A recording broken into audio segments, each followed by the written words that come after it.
மானங்கட்ட பொம்பளை சோக்கு மகாராஜா, உன்கிட்ட நான் ஒண்ணு சொல்லிக்கிறேன்.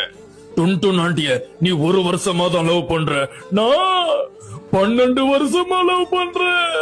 அதனால லட்டு கடை டுன்டுன் ஆண்டி என்னோட பொண்டாட்டி. பள்ளி விளக்காத நாயே, எனக்கும் டுன்டுனுக்கும் பிறந்த பசங்க இங்க நிக்கும் போது என்னடா பேசுற? டுன்டுன் ஆண்டிய நான் கல்யாணம் பண்ணிட்டா அதுக்கப்புறம் சுக்கிய பீம் கல்யாணம் பண்ணிப்பா. அப்போ பீம் என்னோட மருமக. என்ன பீம்? பீம் சுக்கிய கல்யாணம் பண்ணிக்க மாட்டான். அவன் இந்துமதியோட மாப்பிள. உனக்கு மருமகனா இருக்கிறத விட அவன் ஜட்டி வித்து பழச்சப்பான். பீம் ஜட்டி போட்டாலும் இந்திரவர்மாக்கு டுன்டுன் குட்டி போட்டாலும் பரவாயில்ல.